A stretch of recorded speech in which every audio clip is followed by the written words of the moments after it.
indeed whiter than white, and is the controversy being exaggerated? This is Inside Story.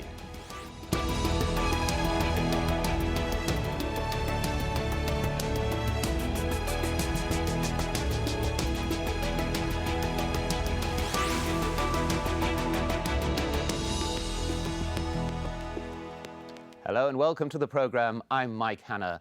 The White People's Choice Awards. That's how presenter Chris Rock mockingly introduced the 88th Academy Awards, a ceremony that this year grabbed everyone's attention for all the wrong reasons. In a 10-minute opening monologue, Rock tackled the issue of race head-on, dealing with an outcry that's been summed up with the hashtag #OscarsSoWhite. This year, just like last year, not a single black actor or actress was nominated for an award. And as we'll find out in a moment, the issue of race in Hollywood goes far beyond the Oscars. But first, Phil Lavelle reports on a night of glitz, glamour, and controversy. And the Oscar goes to Leonardo DiCaprio.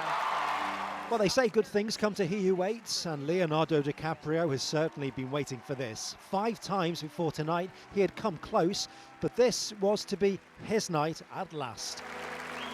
Making The Revenant was about man's relationship to the natural world, a world that we collectively felt in 2015. He knows how far I came to find him. In fact, The Revenant took another big award too. Alejandro G. Inarritu. He won this last year, second time lucky for him. I can't believe this is happening. It's amazing to receive this award tonight. But no hat-trick for his film, and here's why. Spotlight. This movie had been mooted as a Best Picture. It was a contender, of course, but it wasn't the favourite. Just goes to show you never can tell what's going to happen in Hollywood. And the Oscar goes to... When it came to Best Actress, Brie Larson took that. Of course, she was happy to win, but she didn't seem overly surprised. She was the hot favourite after all. Thank you to everyone who participated in Room. Thank you to all of you who saw it. Mad Max Fury Road was also a big winner. 6 Oscars for this movie. Please welcome your host. All eyes were on the host, Chris Rock. The accusations of racism at the Academy not far from anyone's mind. A subject he was expected to touch on, and not in a subtle way. For weeks, there has been pressure on the Academy after the nominations in the major categories were announced, and they were all white. And Chris Rock did not disappoint. Man, I counted at least 15 black people on that montage. And so Hollywood's annual night of backslapping is over for another year. These Oscars have been the most controversial in recent memory, that issue of a lack of diversity really overshadowing things. The big question now, as the Oscars, as the film industry enters that period of soul-searching, is will #OscarsSoWhite be back next year? Indeed, will it be necessary? Phil Lavelle, Al Jazeera, on the Oscars red carpet in Hollywood.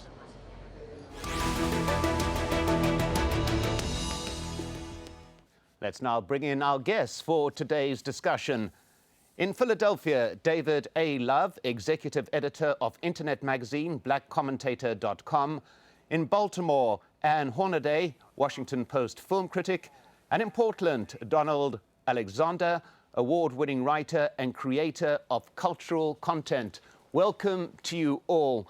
Let's begin with you, David Love. The statistical odds are stacked against no African Americans being nominated in not one, but 2 successive years. Yet the Academy members continue to insist that this is pure chance. Your view? Well, first of all, it's great to be with you. I would say that this is not an example of pure chance. Just to give you an example, Huffington Post recently reported that since 1929, when the Oscars began, 6.4% of the people who have been nominated have been non-white. So what we're really looking at is a systemic problem. And I think it, you can look at the fact that the majority of the people who decide who receives the Oscars are predominantly white, older men. But you have to look at the industry as a whole, and the fact that, from one step to another, people are being kept out of the process. And when you have the decision makers all coming from one particular demographic, that means that the industry is not able to enjoy the full diversity of voices that are out there. Well, Anne Hornaday, what's your view? I agree. I think it's structural. I do think it's systemic and historic. I agree that the makeup of the academy, the demographic, the disproportionality of white older males in the academy does have an effect. And I think it has an effect in terms of them just as viewers. They're gatekeepers, yes, they are employers and they're industry members, but when they're voting and when they're deciding what to nominate, they're viewers, and they have all the same biases and blind spots as viewers do in terms of what they even bother to see in the first place. I mean, there was lots of anecdotal evidence that Academy voters didn't even see Straight Outta Compton. And if they did, they turned it off early because they just had they couldn't relate to it. They had no cultural reference point to it. So I think that's an issue as well. And I think what we saw, what David was describing, we really see that illustrated in the Sundance effect. I mean, we see lots of filmmakers of color coming out of Sundance most years. And then let's track their career and see what opportunities are they given by those gatekeepers and by those industry members. Suddenly we see a drop-off. And so it's not for lack of talent. Well, Donald Alexander, we heard mention there of Straight Outta Compton, a film by a black director on a largely black subject, but the only nomination was for the screenwriters who happen to be white. There's these kinds of anomalies all around, are there not? Yeah, they're anomalies of a kind. I think it was very funny that you nearly said screenwriters, because yeah, that was the only nomination that the film got. It's not my favorite film, by the way. I think what's important to remember when you're talking about how Hollywood and why Hollywood behaves as it does where matters of ethnicity are concerned is that at the beginning, the studio system was founded by people like Louis B. Mayer, who were Jews, who were visionaries coming out west and building this new world called Hollywood. These were people who found it very important to play down their ethnicity. And as you go through filmmaking and cinema over the course of that century, you find in it embedded a sort of, what's the word I want to use, a sort of sanitized version of what white America is. It is embedded in the cinematic experience, you know? We're telling ourselves who we are, and a lot of it is that we're white, and it really does come back to that paradigm that was established in the early part of the 20th century by people like Louis B. Mayer. Well, David Love, we have made mention of some of Chris Rock's quotes. Clearly no attempt by the organizers to water his comments down in any way. Is this a form of penance, perhaps, being enacted in the wake of the diversity debate? I think in many ways it is. I think Chris Rock made some very good points in addressing the systemic racism in the industry, particularly looking at an industry that is, how shall we say it, predominantly liberal. Some of the nicest people you could meet. I'm paraphrasing what he said. I think that coming into this Oscars award show, there was no choice but to address the elephant in the room. However, I think that the test is going to be whether or not the next steps will be taken, whether or not people are engaging in a form of window dressing, or if they actually are serious about this. Because I feel that although it was good to see that there was an acknowledgement of the problem, I felt that in some ways it was overdone.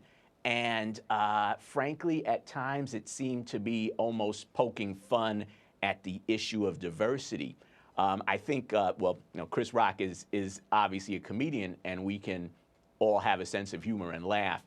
But I think that at a point there, it was an issue of making fun of the issue of diversity when it's really not a laughing matter. And I think people have to get serious about addressing these fundamental issues here.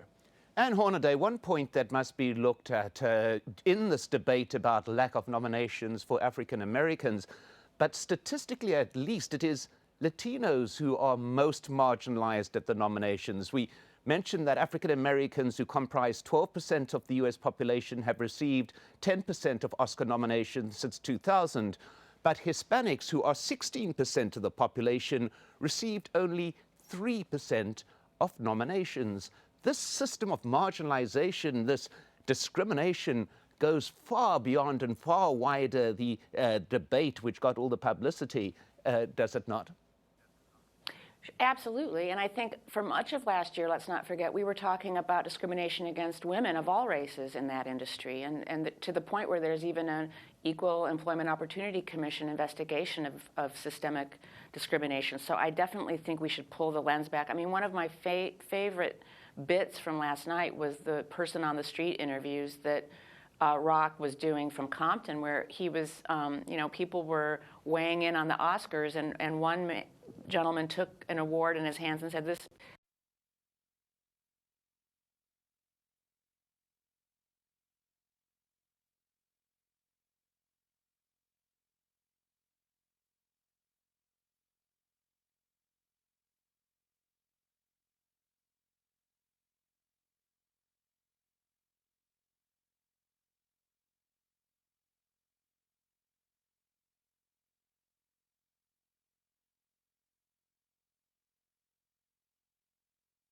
They're very global looking, they're global acting, and they do enormously well because they reflect the realities and the dreams and aspirations of this global audience that's incredibly diverse and that Hollywood ignores at its peril and patronizes at its peril. And I also look to the successes of things like Straight Outta Compton and Creed, both of which feature predominantly African American casts and did very well across all sorts of different lines. So I think if Hollywood, and the same can be said again for women-centric movies from last year, so many of them did so brilliantly well, especially when you compare cost and revenues.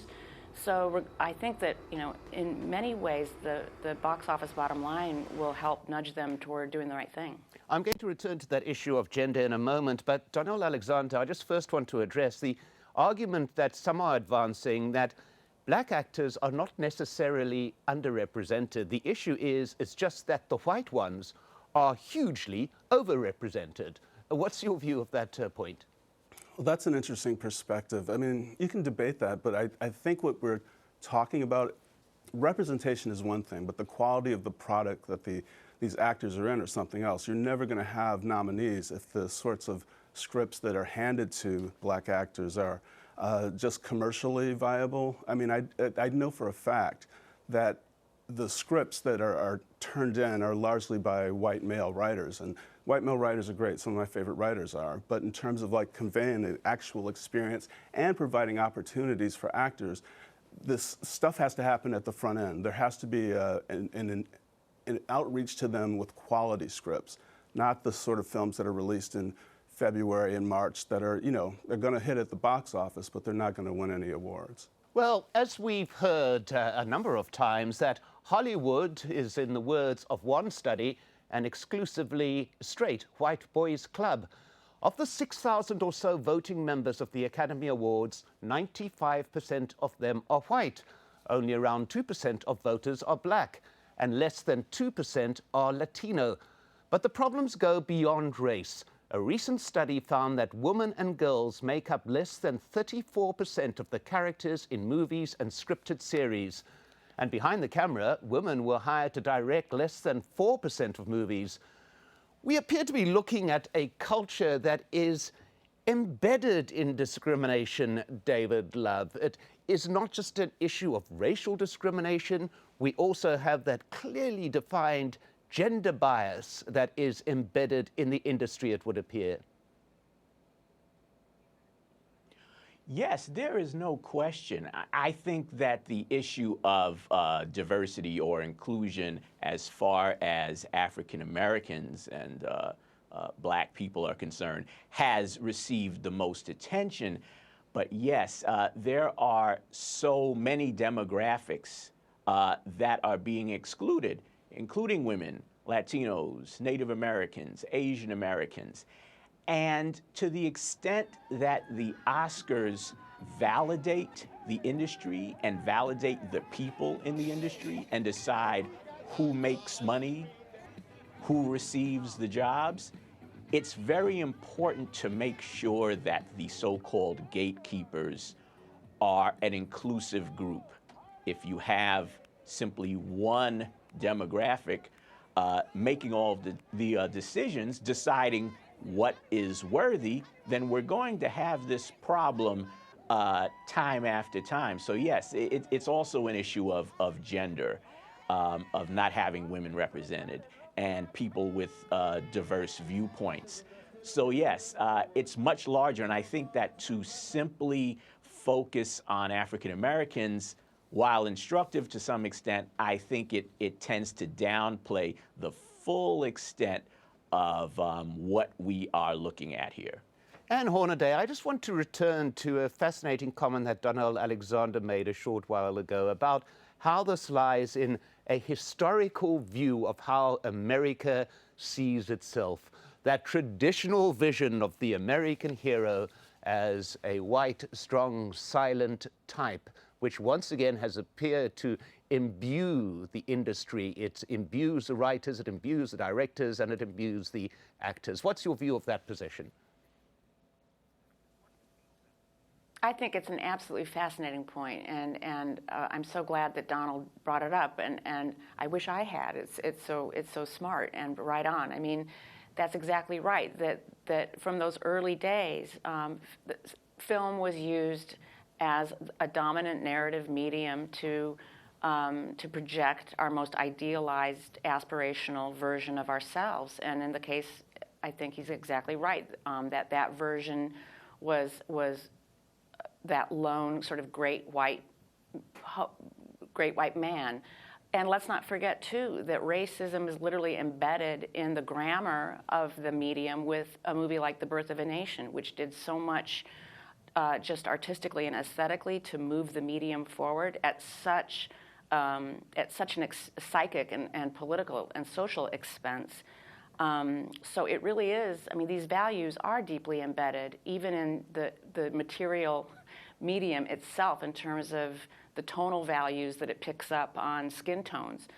So, you know, it's deep and it's real. And I think, you know, to the degree that we can talk about it frankly and honestly, it's all to the good. And I think one of the issues with the Academy is sort of what counts as just a movie.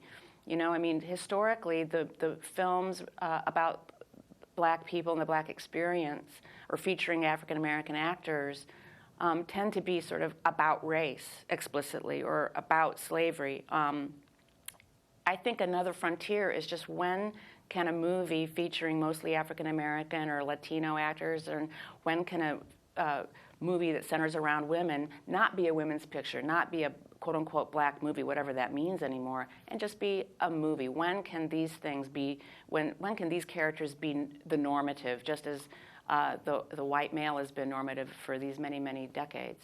Donald Alexander, I mean, that's an important point being made there, the nature of the medium itself and the nature of opportunities that African-American actors, for example, will have. But there's also was little debate many years ago when Laurence Olivier played Othello, both on stage and in the screen version. You had Yul Brynner playing the King of Siam. These are kind of the icons that have been embedded, what you've been mentioning, within the whole tradition of the process of the industry, have they not? Yeah. I mean, you're skipping over such great performances as Marlon Brando as a Japanese man, and even recently Johnny Depp played a Native American. These roles are, these choices for actors, I mean, it's a slap in the face when there are so many actors out there of Native American descent who could actually play a role. You know, Hollywood is thinking about opening these films when they're casting, and by opening we mean the stars who will get people into theaters for the first weekend of a release. And the perception is that there just aren't the people to play them, number one, and number two, that these actors won't sell tickets, that these films don't go overseas as well when you have actors in front of, or actors on the screen who are black. And that's an issue. That's an issue that takes much more discussion than Hollywood, why there's sort of an aversion to blackness, or at least the perception of. I think that's a huge role.